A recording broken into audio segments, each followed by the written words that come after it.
நண்பர்களே, இன்னைக்கு ஒரு நல்ல நாள் அப்படின்னு தான் நான் சொல்லுவேன். ஏன்னு பொறுமையாக உட்காந்து பாருங்கள். இன்னைக்கு காலையில் எழுந்திரிச்சு பல்ல விளக்கி நம்ம செடி நண்பர்களுக்கு தண்ணி ஊற்றிட்டு இருந்தேன்.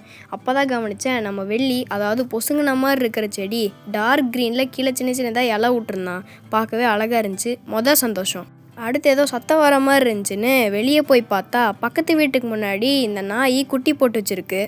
இந்த நாய் எனக்கு ரொம்ப பிடிச்ச நாய், கூடவே கொஞ்சம் ஸ்பெஷல் நாய். ஏன்னா நான் எப்பெல்லாம் பக்கத்தில் போனாலும் வாலாட்டிகிட்டே தான் இருக்கும். இப்போ கூட இந்த நாயை நான் தொட போனப்போ அதை என்ன ஒன்றுமே பண்ணலை. ஆனால் ஃப்ரெண்ட்ஸ் போனப்போ அவங்கள கடிக்க வந்துச்சு.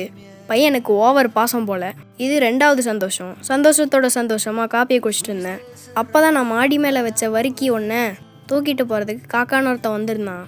இவன் நம்ம எதாவது ட்ராப் எதாவது செட் பண்ணி வச்சுருக்கோமான்னு கண்டுபிடிக்கிறதுக்கு வரிக்கையை தொட்டு ஒரு ஜம்பை போட்டால் பாருங்கள். அப்போ தான் உணர்ந்தேன், காக்காங்கிற ஒன்று எவ்வளோ பெரிய புத்திசாலித்தனமான ஒன்றுங்கிறது. அவன் தனியாக எடுத்துகிட்டு போய் வச்சு சாப்பிட்டுட்ருக்கான். நான் போட்டதில்லை. அதனால் இது 3வது சந்தோஷம். அப்படியே அவங்க அப்பாவை கூட்டிகிட்டு கடைக்கு போய் ஒரு தர்பூசணி வாங்கிட்டு 1/2 கிலோ சிக்கனை வாங்கிட்டு அதை நான் சமைக்க ஆரம்பிச்சிட்டேன். ஆனால் இந்த சிக்கனை நாங்கள் கடைசி வரைக்கும் சாப்பிடவே இல்லை. இது எப்படி சமைச்சேங்கிறத இன்னொரு வீடியோவில் போட்டிருக்கேன்.